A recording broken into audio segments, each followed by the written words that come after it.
The beacon was blinking when I woke up. I had not turned it on. I was certain of that, the way a man is certain of the things he does alone, with no one watching, no one to blame, no room for error. I had been living on Kessler 9 for 4 months by then, and in 4 months I had powered on exactly what I needed to survive. Life support, water reclamation, the kitchen unit in the old crew lounge on level 3, and the grow lights above Bay 7, where I had planted tomatoes in repurposed cargo trays. Nothing else. The outer docking beacon was a cracked orange console on the control deck, thick with dust, and I had looked at it exactly once, decided it was broken anyway, and moved on. It was not broken. It was blinking. My name is Marcus Vale. I am 41 years old.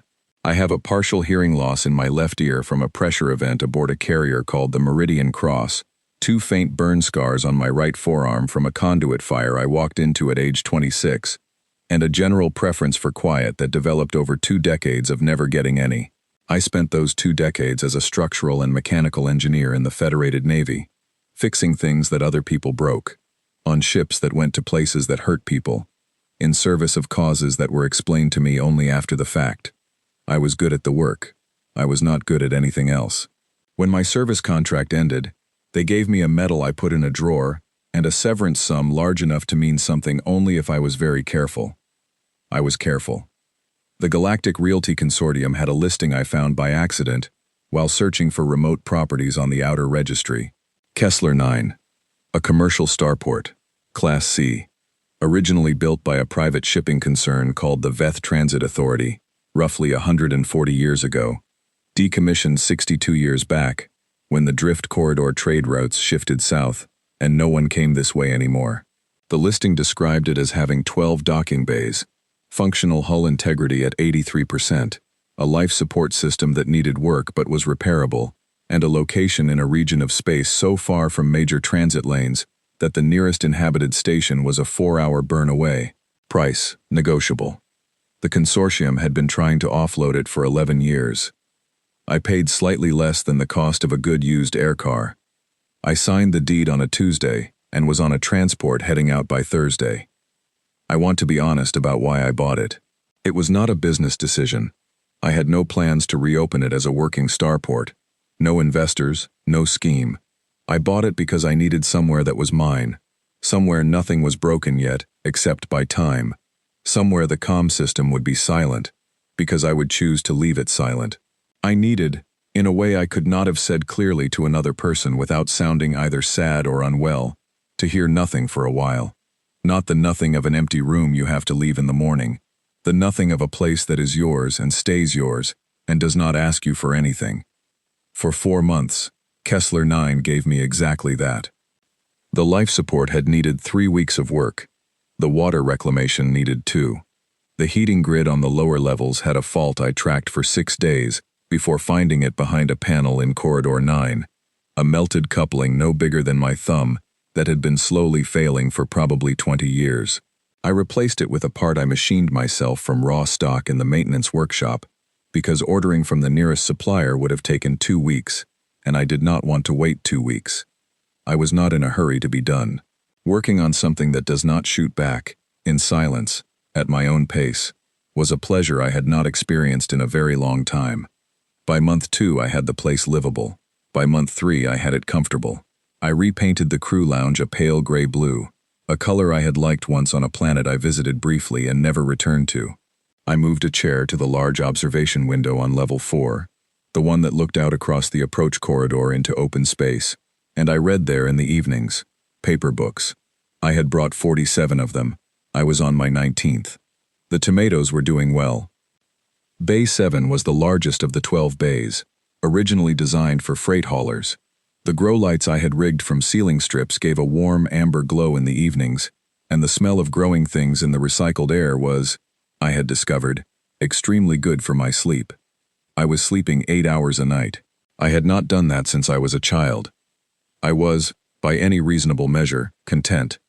And then I woke up on a Monday in my 5th month on Kessler 9, walked up to the control deck to check the atmospheric readouts as I did every morning, and saw the beacon blinking.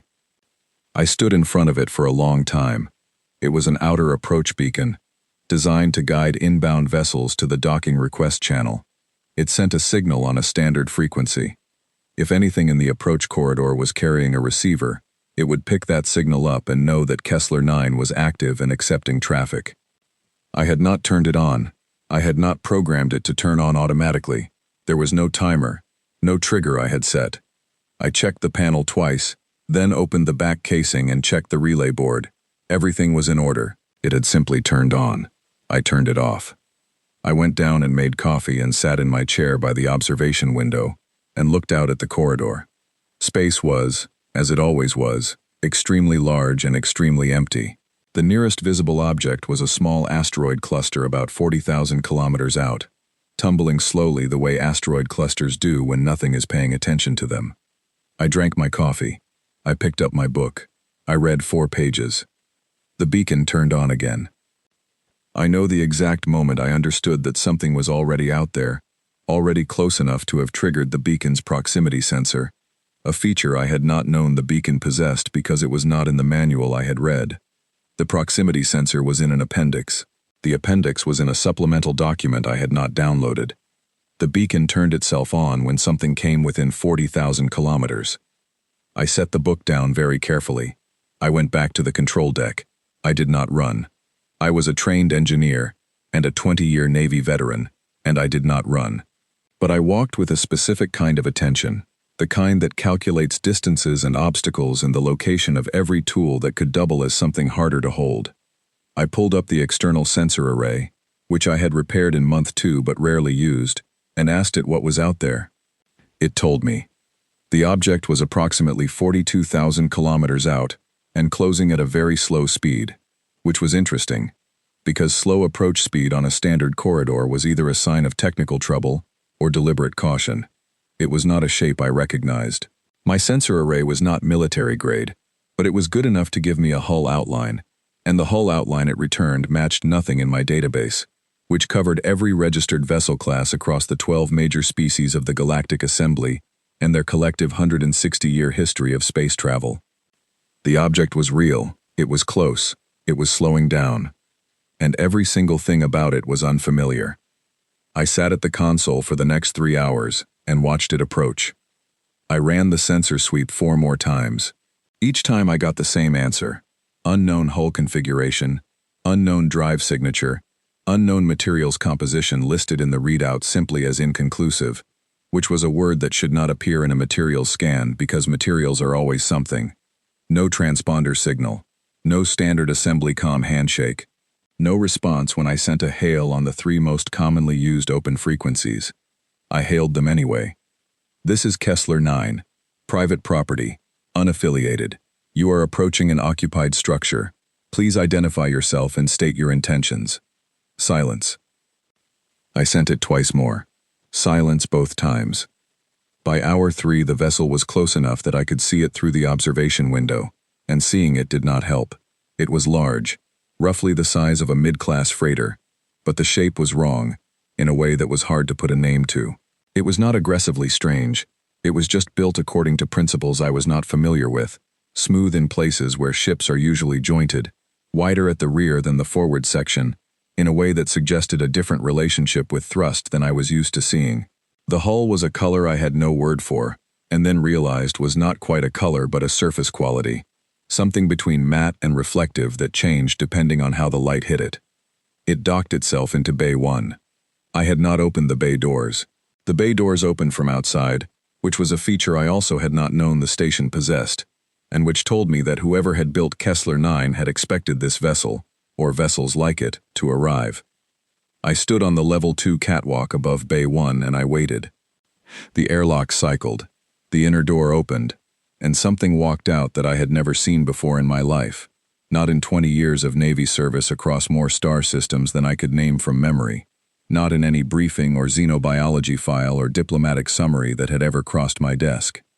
It was tall, not dramatically tall, not in a way that felt like a threat, just taller than any human I had met, maybe 2.5 meters, with a build that was lean, in the way that suggested a species that had evolved somewhere with lighter gravity than Earth standard. The skin, if that was the word, was a smooth, pale gray, and the face was humanoid enough to read as a face, 2 eyes placed where eyes should be, a mouth, a nose equivalent that was slightly flatter than I was used to, 2 small external ear structures. The eyes were dark, very dark, the kind of dark that absorbs light rather than reflecting it. There were 7 fingers on each hand. It looked at me. I looked at it. It reached into a flat carrying case it held under one arm and produced a document. Actual paper, laminated, the edges worn soft with what looked like a great deal of time. It held the document out toward me with both hands, in a gesture that was, across what I suspected was a considerable cultural distance, unmistakably polite. I climbed down from the catwalk. I walked across Bay 1, which was a walk of about 40 meters, and took long enough for me to take several deep breaths and remind myself that I was a grown adult who had survived considerably worse situations than being handed a piece of paper by a polite stranger. I took the document. It was a title deed. For Kessler 9.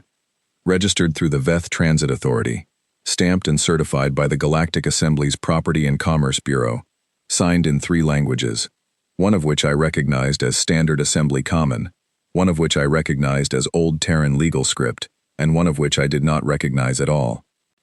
The date at the top was 140 years before the first human colony ship left the solar system. I read it twice. Then I looked up at the tall gray figure standing in my docking bay, in my starport, on my property, and I said the only thing that seemed appropriate. "When did you last eat something?" It blinked. Both eyes, slowly, in a way that was somehow expressive without being familiar. Then it looked at the tomato I had, out of a 4-month habit, tucked into my shirt pocket for a mid-morning snack, and it tilted its head in what was unmistakably curiosity.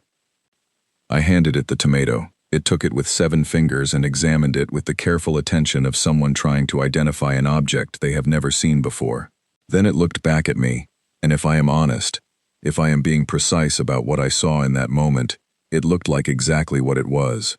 Someone who had been gone a very long time, arriving somewhere they had expected to be home, and finding instead a stranger with a tomato and a completely reasonable claim to be standing there. I was not equipped for this situation. No one had given me a manual for this situation. But I had spent 20 years solving problems that came without manuals, and I knew the first rule. Figure out what the problem actually is before you decide how to fix it. "Come on," I said. "I'll make more coffee." It followed me, and somewhere behind us, in Bay 1, its ship sat quietly in the place it had clearly always been designed to fit, and the docking clamps that engaged automatically were, I now understood, older than humanity's reach into the stars.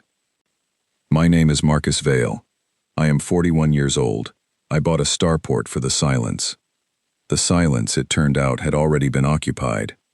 The coffee was a problem I had not anticipated. Not the making of it, but the offering of it. I set a mug on the far side of the crew lounge table and sat down with my own, and the tall gray figure stood in the doorway for a moment looking at the room, the way someone looks at a place they remember but do not quite recognize anymore. Then it folded itself into the chair across from me with a kind of deliberate care that reminded me of a person with a bad back learning to sit down without showing it. It did not drink the coffee. It looked at it for a while. I did not push. I had put the deed on the table between us. I had also pulled up my own deed on my handheld, the one I had received from the Galactic Realty Consortium 7 months ago when I signed the purchase agreement. I set them side by side. 2 documents, same property, completely different eras. I said, "I am going to need you to explain some things to me, and I am aware that communication may be difficult, so I am going to start with a simple question. Can you understand me?" It looked at me directly, then reached into its carrying case again and placed a small device on the table, flat, circular, the color of old bone. It pressed something on the edge of the device and said something in a language I did not know, a series of sounds that were smoother than most human languages, with longer vowels and a rhythm that felt almost musical. Then the device played the sounds back, and under them, in heavily accented but perfectly clear Standard Assembly Common, a voice said, "I understand you." A translation unit. Old design, from the casing, still functional. "Good," I said. "My name is Marcus. What is your name?" "Sue Velith," it said. the device translating a fraction of a second after. Of the Veth.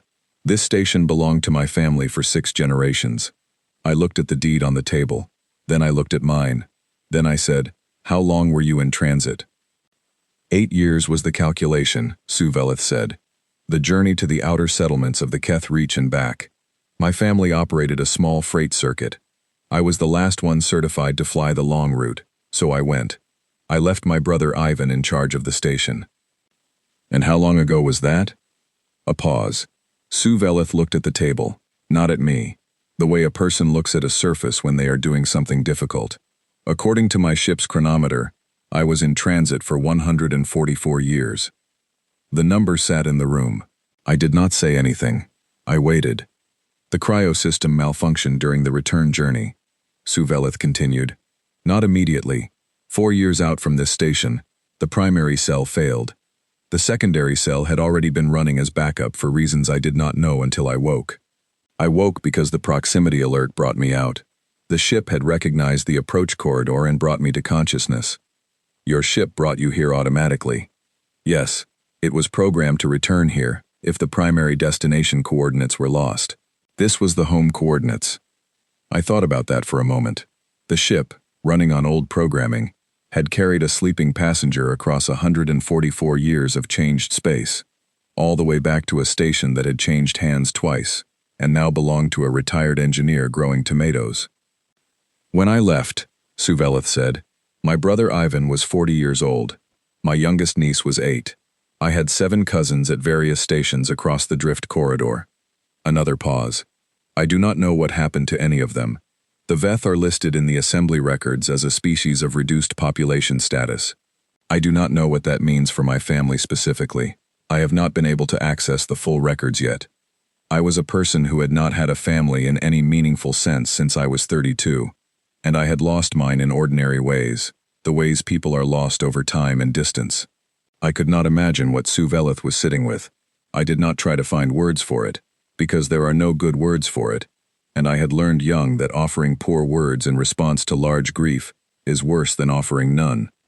What I said was, your ship's cryosystem. What kind of fault was it? Suvelith looked at me, those dark eyes adjusting slightly, in a way I was beginning to learn meant attention. Primary cell failure at the power coupling. The secondary cell was operating without regulation. I can look at it, I said. If you want. I am a mechanical and structural engineer. I have a full workshop. The expression that crossed Suvelith's face then was not one I had a name for, but it involved something around the eyes softening in a small way. That would be useful, it said. In return, I said, I need you to tell me the full story of the station. Who built it? What systems it has that I don't know about? Why my approach beacon turned itself on? The beacon has a proximity trigger, Suvelith said. Built into the original design, any registered Veth vessel within 40,000 kilometers activates it. My ship is still registered. I found out about the appendix too late, I said. We sat in something that was not quite silence, but was close to it. The station made the sounds it always made, the soft hum of the life support cycling, the faint tick of the heating grid expanding in the corridor outside, the distant drip of the water reclamation system on level 5 that I had almost but not quite fully repaired. I said, the consortium sold me this place as legally abandoned, 62 years decommissioned, no registered owner. When I did not return, Suvelith said, the station was held in trust by the Assembly for 20 years. When no heir appeared, it passed to the public registry. The consortium acquired it through a public auction 30 years later. They held it for 11 years before selling it to you. So the paperwork was legitimate on every step. Yes. But your deed is older than all of it. Yes. I picked up both documents and put them back down. Then we have a situation that neither of us created, and both of us have to deal with. Yes, Suvelith said again. I got up and refilled my coffee. I made another mug and put it on Suvelith's side of the table, this time with a small amount of dried fruit I had on the counter, because I had no idea what Veth metabolisms required, but fruit seemed less risky than most things. Suvelith examined the fruit with the same careful attention it had given the tomato, and then ate a piece, and then ate the rest of them in a way that was very controlled but also suggested considerable hunger. Okay, I said. First things first. You need to eat properly, sleep in an actual bed, and contact the Assembly Records Bureau about your family. That is what happens today. The deed situation is a legal matter, and it is not going anywhere. We can deal with it tomorrow. Sue Veleth looked at me with that dark, absorbing gaze. You are not angry, it said. About what specifically? I arrived without warning. I have a competing claim to your property. I carried no documentation that would make my situation clear before I docked. Many beings in your position would be angry. Being angry at you for that would be like being angry at weather, I said. You did not choose what happened to you. I am not particularly interested in anger as a first response to complicated situations. I spent 20 years in the Navy. Anger as a first response costs time and makes problems bigger. Sue Veleth looked at the table again. Then it said something in Veth that the translation unit rendered as a phrase with no direct equivalent, a sound that meant approximately, I understand why this place suited you. I was not sure if that was a compliment or an observation. I decided it was both and moved on. The legal communication took 3 days to receive a response, and what came back was not simple.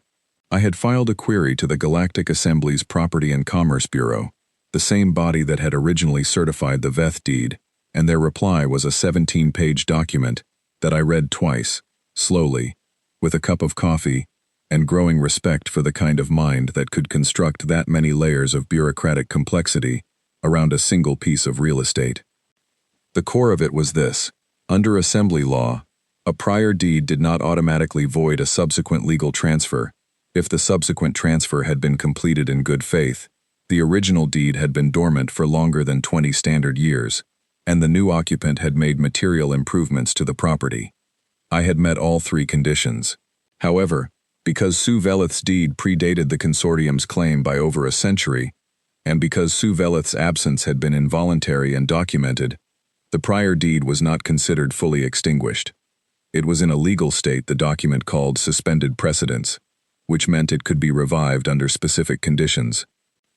The specific condition most relevant to us was this: if the original owner physically occupied the property and filed a revival of claim within 90 standard days of return, the claim would be reviewed by an assembly arbitration panel, and a ruling would be issued within 4 to 6 galactic standard years. 4 to 6 years.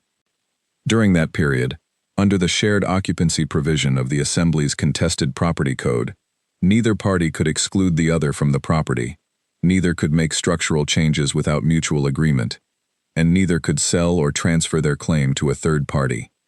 I read that part 3 times.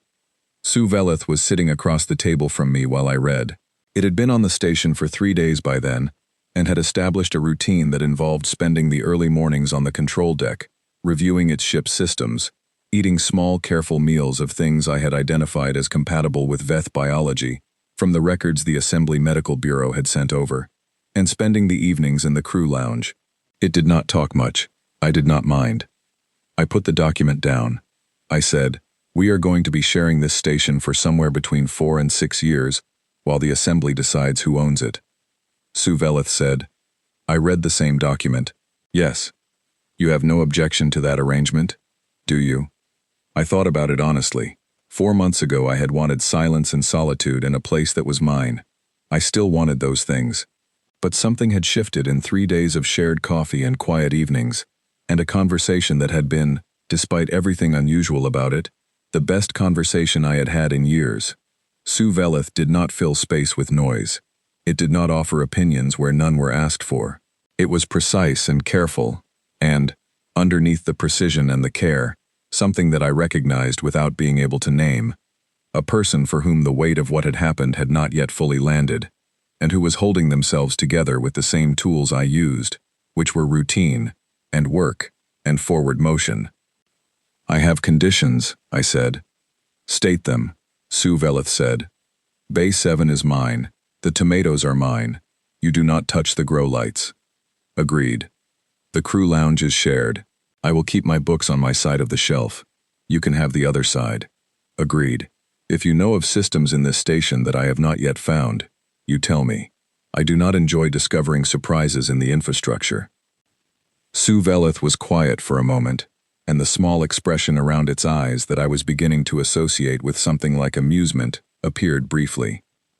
"There are 11 systems you have not found," it said. "I will show you tomorrow." 11, I said. The builders were thorough. Clearly. I picked up the document again. One more condition. If you need to talk about your family, or what you came back to, or what 144 years means, I am willing to listen. I am not good at the right words, but I can listen. Sue Veleth was still for a long moment. Outside the observation window behind me, the drift corridor was dark and very large and full of everything that had happened in the years Sue Veleth had been absent.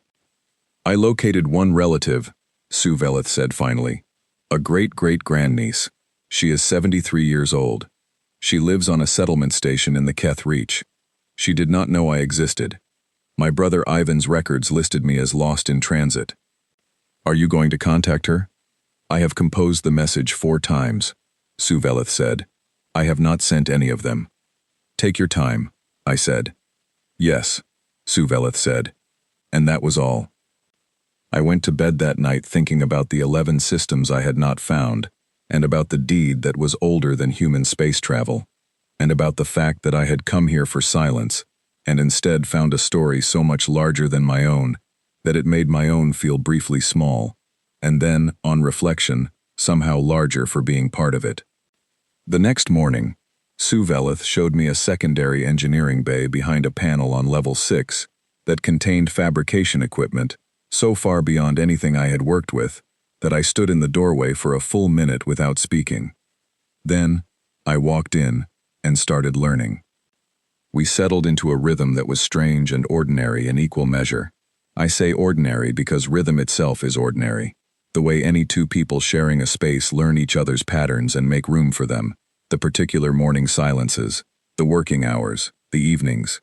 I say strange because Sue Veleth was not a person in the way I was used to the word, not a human person, and every day produced at least one moment of quiet surprise, some way in which assumptions I had not known I was making turned out to be wrong.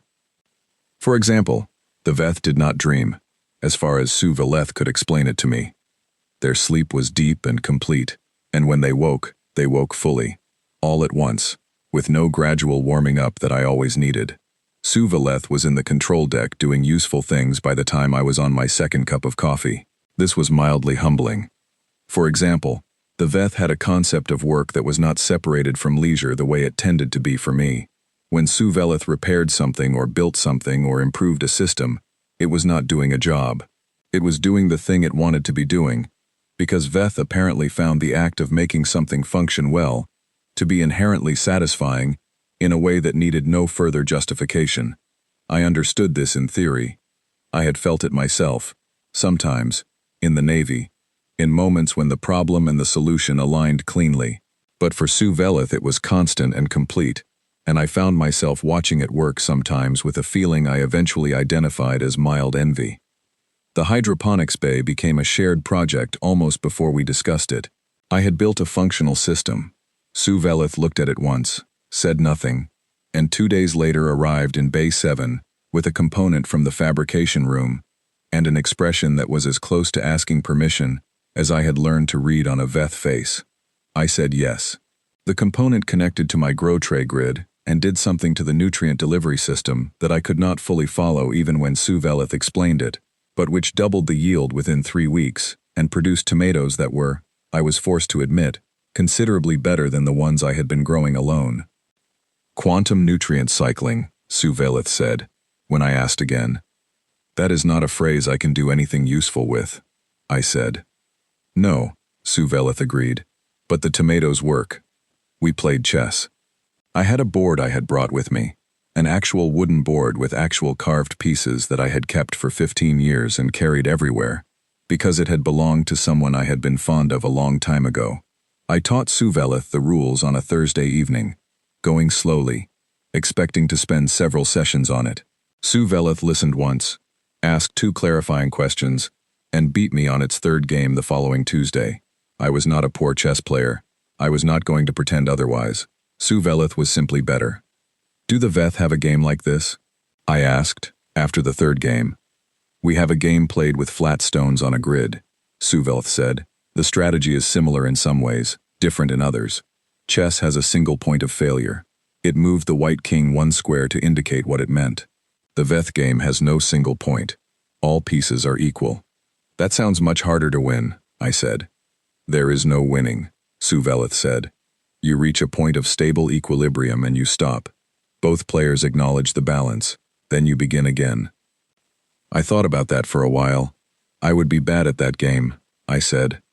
You would learn, Suvelth said. And the tone was not patronizing.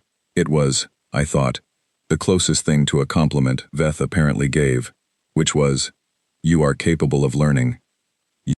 The 11 systems Suvelth showed me over the following weeks included a secondary power routing system that could triple the station's energy output, a sensor array 4 times the range of what I had been using, and capable of identifying vessel types I had never heard of, a sealed medical bay on level 8, with equipment that looked like something from 100 years in the future, and turned out to be exactly that, and most unexpectedly, a small pressurized garden space on level 9 that the Veth had built into the station's original design, complete with soil beds and a separate atmospheric system, the lights long dead, but the infrastructure intact.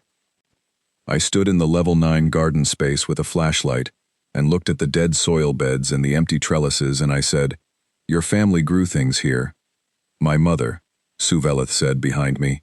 "She grew blue-cap plants, a Veth cultivar. They are used in cooking, and also in a ceremonial context I will not bore you with." "You would not bore me." A pause. "She would be 206 years old now," Suvelth said. "She died at 89, according to the records I was able to access.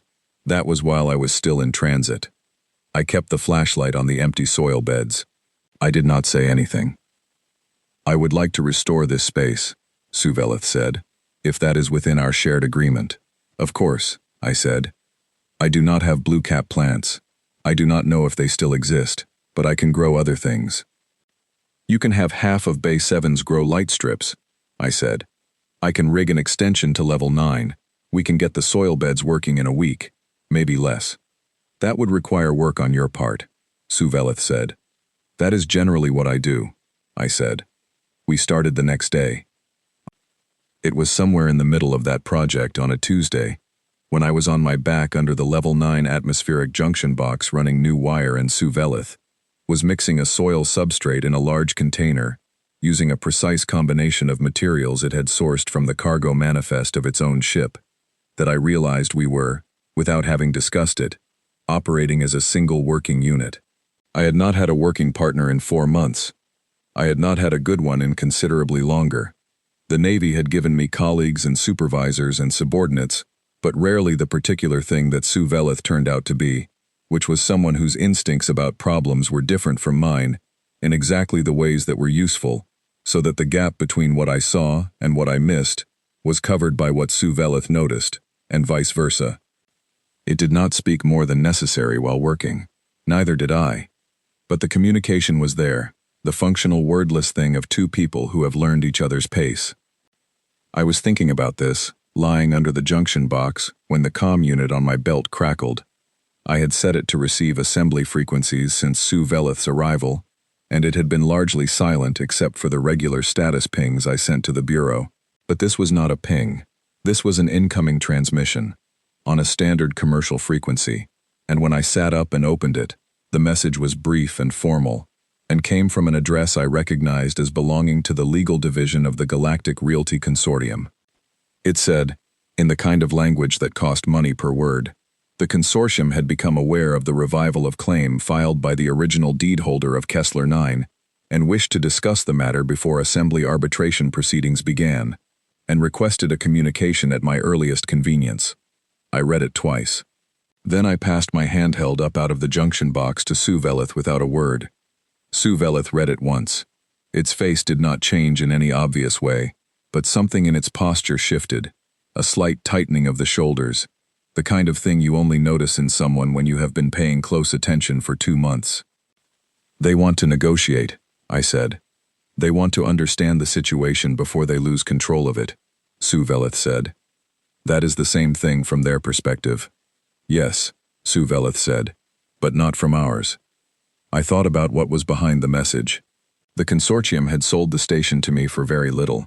They had done so because the station had appeared worthless, a derelict structure on a dead trade corridor. But the drift corridor was not as dead as it had been when the Veth Transit Authority abandoned it.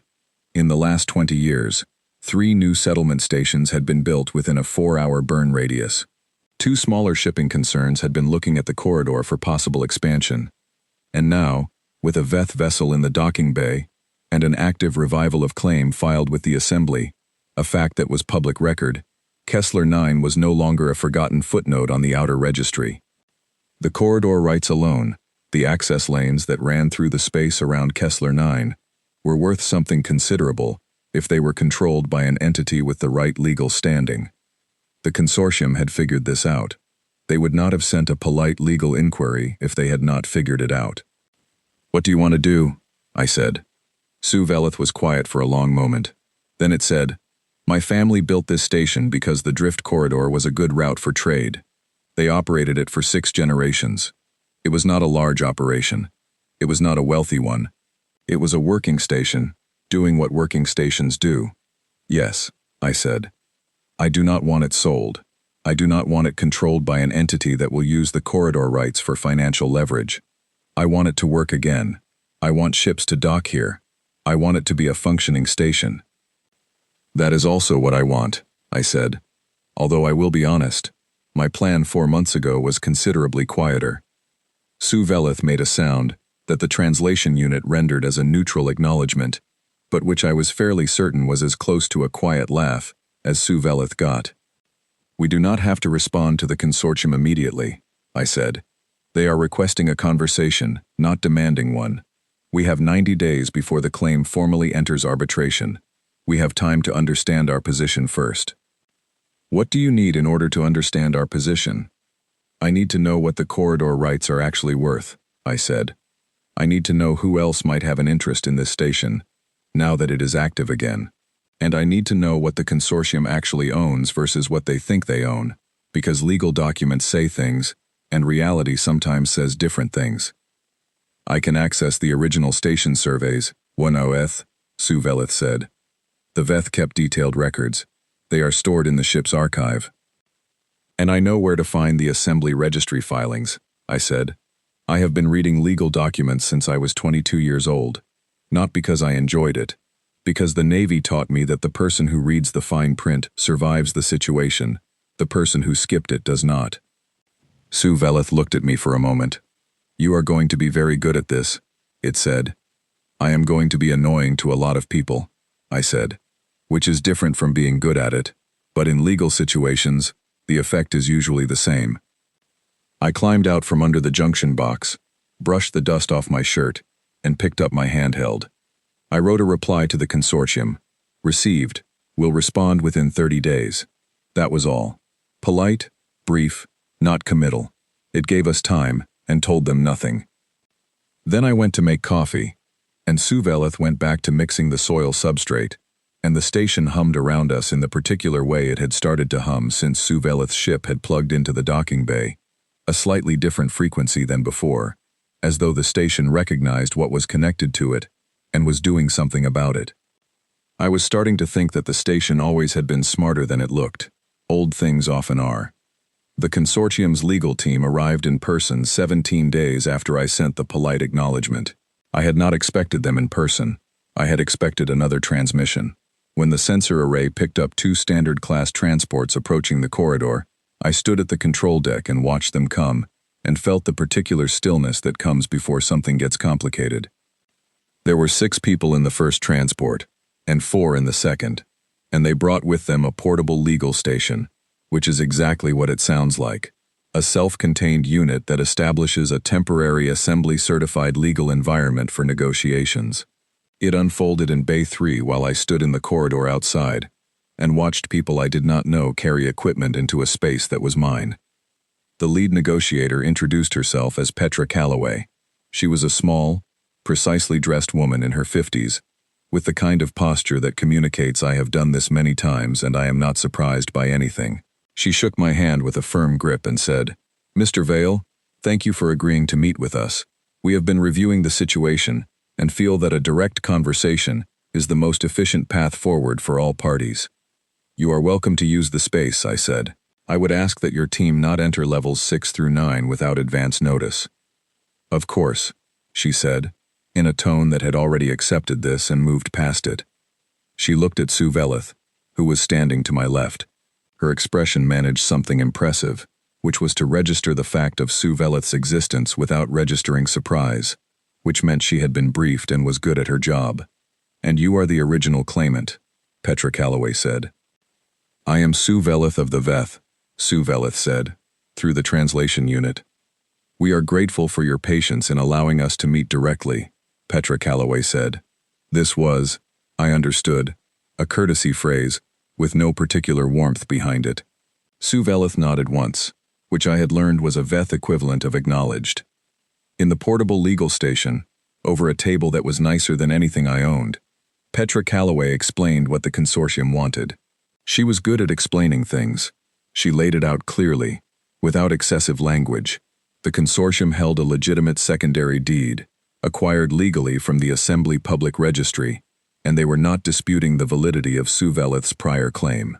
They were, however, prepared to file their own counter-petition to the arbitration panel, which would extend the proceedings by an estimated 2 additional years and introduce a number of complicating factors around the question of material improvements and market value changes since my purchase date. In return for not filing the counter-petition, they wanted access rights to the drift corridor lanes within a 2,000-kilometer radius of Kessler 9, a preferential docking rate for consortium vessels, and the right of first negotiation if either Sue Veleth or I decided to sell our respective claims. I said, you drove 2 transports out here to ask for corridor access rights. Among other things, Petra Calloway said, what are those corridor rights worth to you? A brief pause. She was not thrown by the directness. She had expected it or something like it. The consortium is engaged in preliminary discussions with 2 settlement stations in the area regarding expanded freight routes. That is not an answer to my question, I said. No, she agreed pleasantly. Sue Veleth had been quiet through this exchange. Now it said, through the translation unit, the drift corridor lanes in the radius you have described were mapped and documented by the Veth Transit Authority 160 years ago. The original documentation is in the Assembly Registry. The lane rights were transferred to the station ownership at the time of construction, which means they are attached to the deed, which means they are part of the contested claim. Petra Calloway looked at Sue Veleth for a moment. We are aware of the original registration. Then you are aware, Sue Veleth said, that what you are asking us to grant you is something that will be directly contested in the arbitration proceedings, since it is not currently clear who controls it. You are asking us to resolve, in your favor, the central question the arbitration is intended to answer. There was a silence. Not a long one, but the kind of silence that acknowledges a point well made. Petra Calloway said, we are looking for a practical resolution that benefits all parties. So are we, I said. Those 2 things are not the same resolution. We went back and forth for 4 hours. I am not going to describe all of it, because much of it was the careful, repetitive language of people who negotiate professionally and are very practiced at not saying the thing they mean directly. But I will say that by the end of the 4 hours, 3 things had become clear to me. First, the consortium's case was not as strong as their opening position suggested. The counter-petition they had threatened would cost them considerably more than it would cost us, because the Assembly arbitration process had recently strengthened its protections for prior deed holders, whose absence had been documented as involuntary, and Sue Veleth's case was solid. Second, what they actually wanted was the corridor rights. The station itself was secondary. If they could get the corridor rights attached to some kind of commercial agreement, they would take that over a prolonged arbitration. Third, Petra Calloway was good at her job, but she had come here expecting to deal with a retired engineer and a confused alien who had been asleep for a century, and she was recalibrating in real time. I called a recess after the 4th hour and took Sue Veleth to the corridor outside Bay 3. They want the corridor, I said quietly. Yes, Sue Veleth said. If we give them preferential access to the corridor, they walk away from the counter-petition. The arbitration proceeds on the original 2-claim basis, and we get a ruling in 4 to 6 years that is more likely to favor us because we are not competing against a third counterclaim. Yes, Suvelith said. But the corridor access is the thing your family built this station to control. Giving it to the consortium, even preferentially, sets a precedent. Yes, Suvelith said. I was quiet for a moment. Then I said, what would your family have done? Suvelith was quiet for longer.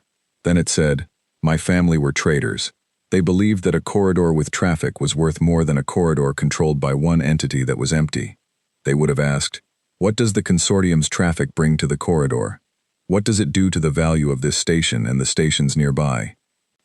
It increases it, I said. If the consortium brings freight through here, the settlement stations nearby get more traffic, which means more potential customers for a working station, which is what you want this to be.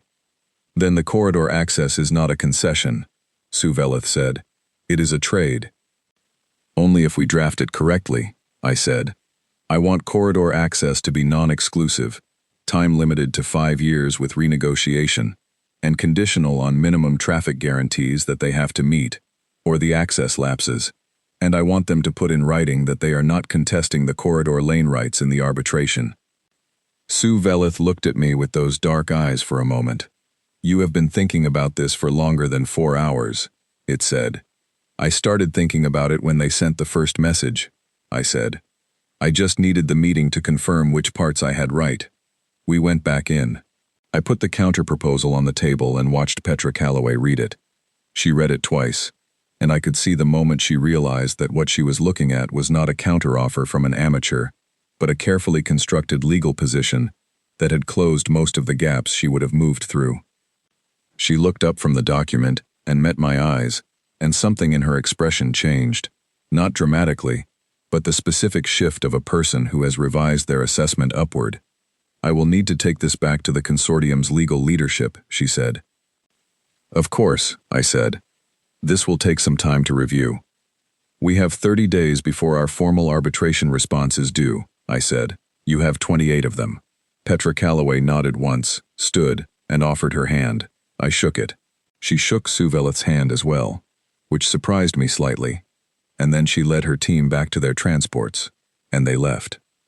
Suvelith and I stood in Bay 1 and watched the transports clear the approach corridor. They will accept, Suvelith said. Probably, I said. You do not seem satisfied. I am satisfied, I said, but I have learned that when something works the way you planned, you check what you missed, because there is usually something. What do you think you missed? I thought about it. Nothing yet, I said, but I am watching. We went upstairs. I made dinner, a proper one, because the day had been long and I was hungry, and I had figured out 3 weeks ago which of my ingredients Suvelith could eat, and had started cooking for 2 without making a point of it. We ate at the crew lounge table with the observation window behind us, and the drift corridor dark and wide beyond the glass. Suvelith said, after a while, I sent the message to my great-great-grandniece. I put down my fork. When? This morning, before the consortium arrived. Good, I said. She has not responded yet. She will, I said. It may take time. It is a significant message to receive. Yes, Suvelith said. We finished dinner in the comfortable quiet that we had, over 2 months, built between us. Not the silence of emptiness, something with structure in it, the particular companionship of 2 people who do not need to fill space with words, and have figured out that this is not the same as being alone. Outside, the corridor waited. Somewhere in the distance, the asteroid cluster tumbled slowly. The station hummed on its old bones, doing the patient work of a building that knows it will outlast most of the concerns being argued over inside it. I was starting to think it might work. The station, the legal situation, all of it. And under that thought, quiet and not particularly dramatic, was another thought that I did not examine too closely yet, that I had come here for silence, and found instead something I had not expected to find, which was a reason to be somewhere, and a person to be somewhere with. I picked up my book. Suvelith pulled a small toolkit onto its side of the table and began working on something with careful hands. The grow lights in Bay 7 were on their evening cycle, amber and warm through the corridor grate in the floor. The tomatoes were doing well. The station held us, and we held it, and that was enough for now. The consortium's response came 19 days later, not 28. That told me something. When a legal team responds faster than the deadline you gave them, it means one of two things. Either they have found something wrong with your proposal and want to address it before you do, or they have accepted and do not want to give you more time to revise upward. I read the message twice and determined it was the second one. They had accepted the core terms. Non-exclusive corridor access, 5 years, with minimum traffic guarantees and no contest of lane rights in the arbitration. There were 3 minor modifications in their version of the agreement. A slightly lower minimum traffic threshold than I had proposed, a broader definition of what counted as a consortium vessel for the purposes of preferential docking rates, and a clause that allowed them to request renegotiation at 36 months, rather than waiting for the full 5-year term. I sat with the document for an hour. I accepted the lower traffic threshold because it was within a range I had anticipated. I accepted the 36-month renegotiation clause because it worked in our favor as much as theirs. If the corridor became significantly more valuable in that time, we could renegotiate upward. The broader definition of consortium vessel was the one I pushed back on, because it was written loosely enough to include subsidiary companies and affiliated entities in a way that could funnel a great deal of traffic under the preferential rate without meeting the original intent. I rewrote that clause in precise language, sent it back, and received their acceptance within 48 hours. The agreement was signed on a Wednesday. I sat at the control deck and sent the signed document to the Assembly Bureau with a formal note that the consortium had agreed not to file a counter-petition, and received back a confirmation that the arbitration would proceed on the 2-claim basis. Sue Veleth's prior deed against my subsequent purchase deed, with a projected ruling in 4 to 5 years. I put the confirmation down and went to find Sue Veleth, who was on level 9 in the garden space, coaxing the first seedlings out of the rebuilt soil beds.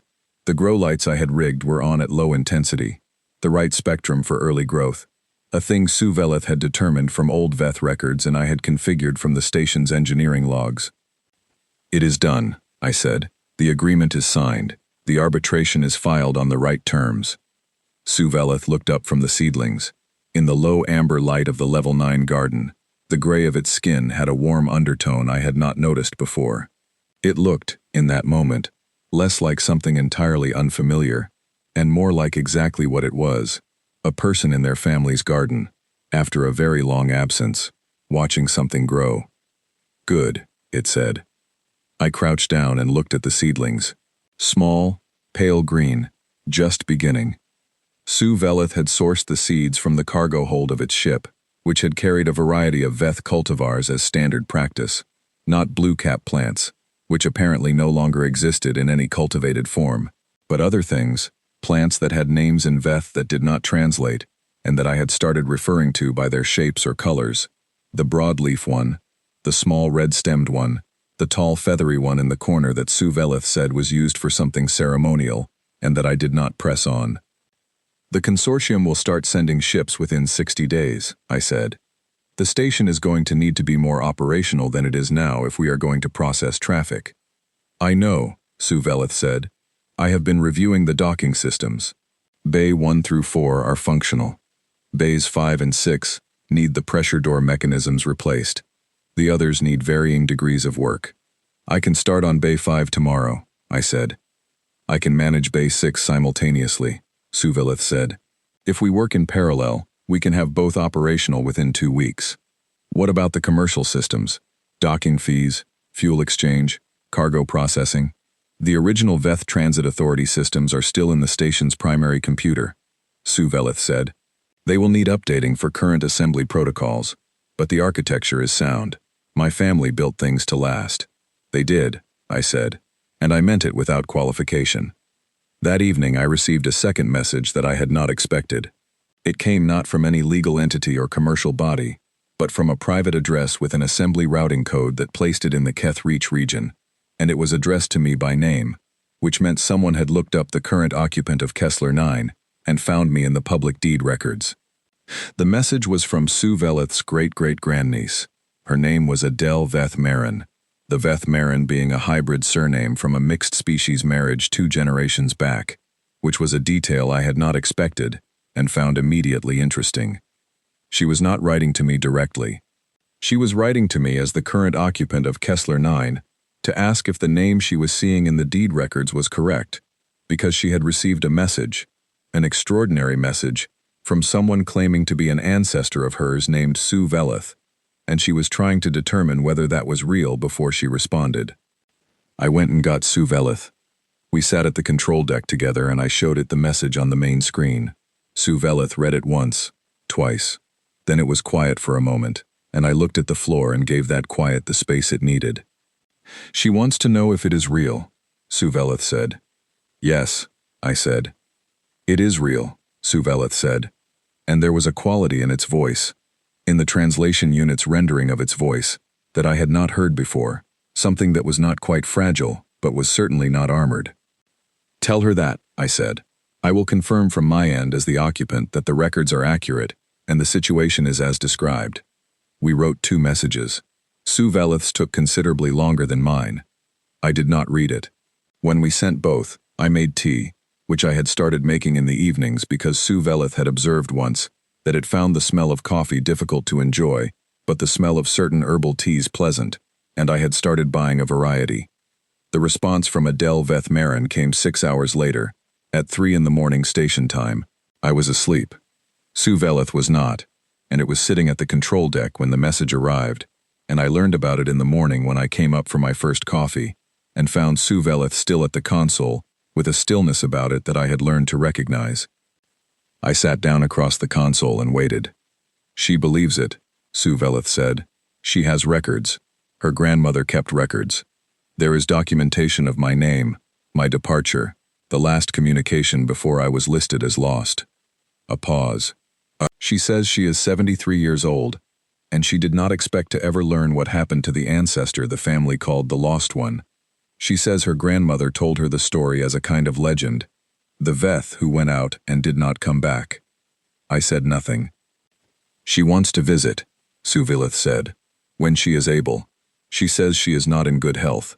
She says she is not certain she can make the journey, but she wants to try. We will have proper facilities by the time she is ready, I said. Level 8 has the medical bay. It will be operational. I will make sure of it. Sue Veleth looked at me. You do not have to do that. I know, I said. I want to. And that was the end of that conversation. But it was also, I understood, a beginning of something. The station was becoming what it had been built to be, a place where people arrived. The shape of that had changed from what Sue Veleth's family had intended, was stranger and stranger in new ways, but the core of it was the same. A working place, a place of passage. 3 weeks later, the first consortium freight hauler came through the corridor and docked at Bay 3. It was a standard mid-size vessel, a crew of 4, carrying processed minerals from a settlement operation in the outer reach. They needed fuel exchange and a 6-hour layover for a mechanical check. I processed them through the updated docking system. Sue Veleth ran the fuel exchange, and they left 4 hours and 40 minutes later having paid the docking fee, bought 6 of my tomatoes because the crewwoman noticed them in the corridor, and asked about them, and told their dispatch that Kessler 9 was operational and the facilities were solid. I sat at the control desk after they left and looked at the transaction record. The numbers were small, the fee was modest, but the bay was no longer empty, and the corridor was no longer silent, and something about the station's hum had changed again, shifted up slightly, as if the building itself recognized what was beginning. Sue Veleth came in from the fuel exchange dock and stood beside me looking at the screen. 1, I said. 1, Sue Veleth agreed. 3 more bookings in the next 2 weeks, I said. The consortium's traffic is starting to move. And I got an inquiry yesterday from an independent freighter operating a new route through the outer reach. They want to know our fuel storage capacity. We can increase it, Sue Veleth said. Bay 11 has space. The infrastructure is there. I know, I said. I was going to talk to you about it this week. I will start the calculations tonight, Sue Veleth said. I leaned back in the chair. Outside the observation window, the corridor was as dark and large as it always was. But it was different now. Things were moving through it. Not many, Not yet, but moving. I had come here for silence. I want to be honest about the fact that what I had now was not silence. The station was louder than it had been in months. The docking system cycling, Sue Veleth in the workshop or the garden or the control deck. The comm unit picking up signals with more regularity. The occasional vessel in the bays. It was not loud in the way the Navy had been loud. It was not the grinding, relentless, purposeful noise of a machine at war. It was the sound of a place being used for what it was built for. I found, to my moderate surprise, that I did not mind it. Sue Veleth, I said. Yes. I want to ask you something. Ask. When the arbitration resolves, in 4 or 5 years, and the Assembly gives us a ruling, whatever that ruling is, do you want to keep running this as a working station? Sue Veleth was quiet for a moment, in the way that meant thinking, not reluctance. Yes, it said. That is what I want.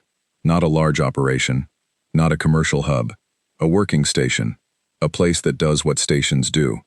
That is also what I want, I said. Then we agree on the goal, Sue Veleth said. We agree on the goal, I said. I picked up my book. Sue Veleth sat down with the fuel storage calculations on a data pad. The station hummed. The corridor waited beyond the glass. The tomatoes in Bay 7 were, according to my morning check, excellent. We had a ruling to wait for, a relative to receive when she was well enough to travel, a fuel expansion to plan, 2 more bays to bring online, and a station that was, day by careful day, becoming what it had always been meant to be. It was, by any reasonable measure, enough. The ruling came in 4 years and 3 months. I know the exact day because I had kept account, not obsessively, not on a visible calendar, but in the way you keep track of things that matter. I was in Bay 7 when the notification came through, checking the second planting of tomatoes and the Veth cultivar that Sue Veleth had started calling the red stem, though its actual name was a Veth word that sounded something like the wind through a half-open door. My comm unit signaled with the Assembly Bureau tone, and I stood up from the tray and brushed the soil from my hands and opened the notification. It was 6 pages. I read all 6. Then I went to find Sue Veleth. The station was different in 4 years, not unrecognizable. The bones were the same, the structure Sue Veleth's family had built, which was built for time and had proved it. But it was operational now in a way it had not been when I arrived. 10 of the 12 bays running, the commercial systems processing traffic 3 or 4 times a week, the Level 9 garden full and productive, the medical bay on Level 8 functional, and used twice so far for vessels that had needed assistance.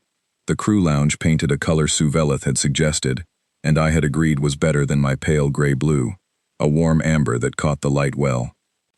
Adele Veth Marin had visited, twice. The first time, 14 months after Sue Veleth's arrival, she had come in a medical transport with a care attendant, a small Veth woman of 73 who moved slowly and looked at everything with eyes that held a quality I recognized as grief meeting something it had not expected. Not resolution, not healing, but continuation. She had sat with Sue Veleth in the Level 9 garden for 4 hours on the first day, and I had left them alone entirely, and whatever passed between them was not something I was part of. But when she left, she embraced Sue Veleth in a Veth way I had not seen before. Foreheads touching briefly, and the expression on Sue Veleth's face was something I kept carefully in a private part of my memory, and did not describe out loud, because there are things you see that belong only to the person you see them in. She came back 8 months later, and she was in better health the second time, and she stayed for 2 weeks, and helped in the garden, and sat with me in the evenings when Sue Veleth was doing the late maintenance rounds, and told me, through a translation unit slightly newer than Sue Veleth's, about the family.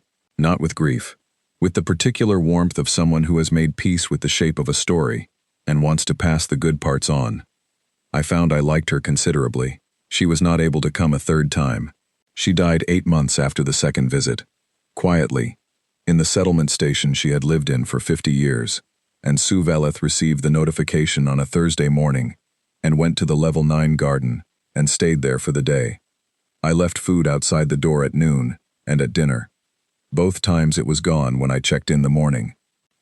The next day, Sue Veleth came to breakfast, and we did not speak about it, and we also did not pretend it had not happened, and that was the right balance, which I had learned to find somewhere in 4 years of practice.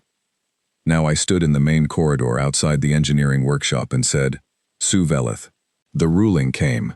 Sue Veleth came out of the workshop with a component in one hand, something from the Bay 11 expansion we had been working on for the past 6 weeks.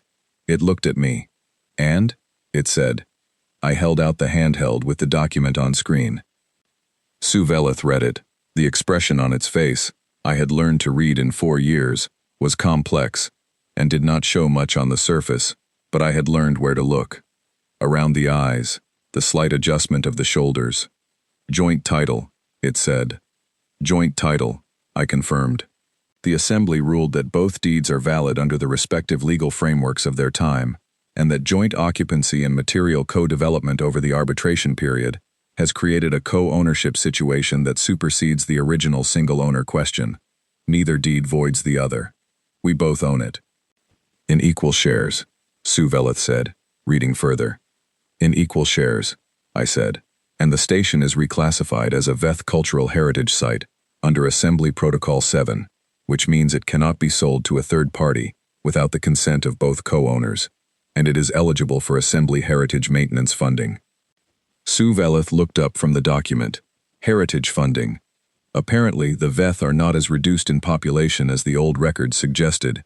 In the 4 years since you filed the revival of claim, 12 other VETH individuals have been located across various assembly registries. The classification was revised. The VETH are a small but recognized species, which means Kessler 9, as a VETH-built structure, is culturally significant. Sue Veleth was quiet for a long moment. 12, it said. 12 documented, I said. The Bureau thinks there may be more who have not engaged with assembly systems. And there are 3 more cryo-transit cases being investigated, vessels that left VETH routes before your species disappeared from the records and have not yet returned. I watched Sue Veleth absorb that.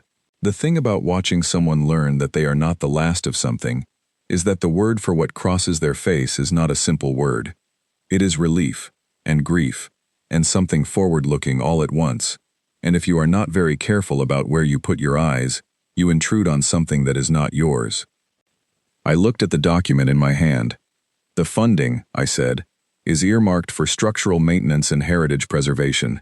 It is not a large amount, but it covers the ongoing hull integrity work and the Level 9 garden restoration, which means we can stop pulling from the operational revenue for those. That will free resources, Sue Veleth said. Yes, I was thinking we could use it for Bay 12. Bring all 12 bays online by the end of the year. That is a reasonable plan, Sue Veleth said. I also, I said, want to designate Level 9 as a formal archive space. Not just a garden. A proper record of the VETH Transit Authority. Adele gave us access to the family records.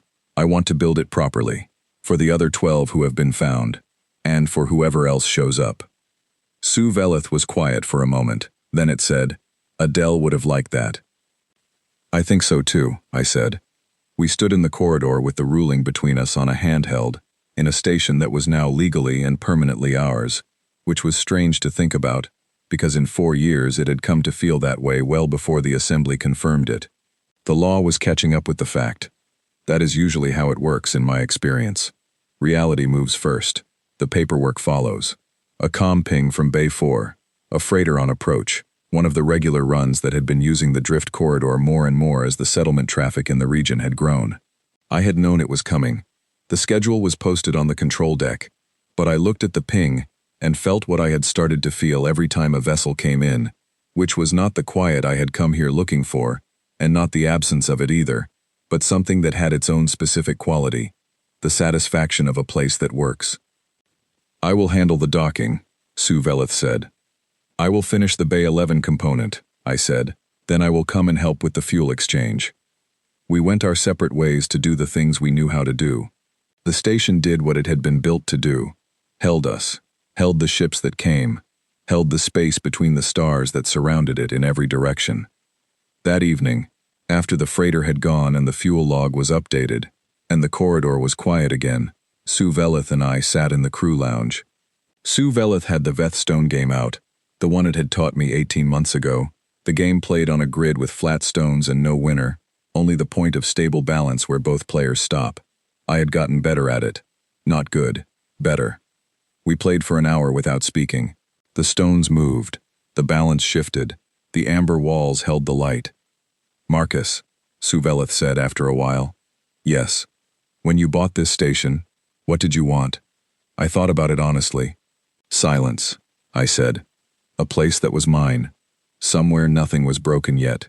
Somewhere I could stop fixing things on other people's timelines and just breathe. Did you get that?" I looked at the stone game on the table. I looked at the observation window and the corridor beyond it. I thought about the tomatoes in Bay 7, and the garden on Level 9, and the 12 docking bays, and the comm system that was not silent anymore, and had not been for 4 years, and the fact that I did not mind. "I got something better," I said. Suvelith placed a stone on the grid.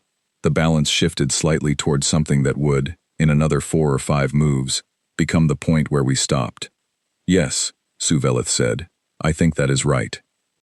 Outside, the drift corridor was dark and wide, and full of the slow movement of things. Asteroid clusters tumbling, distant stars burning, ships moving along lanes that had been mapped 160 years ago, by people building something they hoped would last. It had lasted. It was lasting still. My name is Marcus Vale. I am 45 years old. I bought a starport for the silence. I found instead a home, a partner I had no name for in the categories I had arrived with, a garden, a legal dispute that resolved in our favor, a heritage designation, 12 strangers who shared a history I had not been part of and had somehow become connected to, and the particular satisfaction of a place that is not just yours because a document says so, but because you have poured time and work and presence into it until it knows your weight on the floor. I wanted to be alone. I wanted quiet. I wanted nothing to break. Everything broke, in the best possible sense. The silence, the solitude, the clean, simple plan. All of it broke open and let something in that I had not been looking for and had needed more than I knew. I set a stone on the grid. The game moved toward its balance. Suvelith considered the board, unhurried, patient, the way it did everything. The station held us. We held each other's company. That was enough. It was more than enough. It was, without drama or announcement, everything.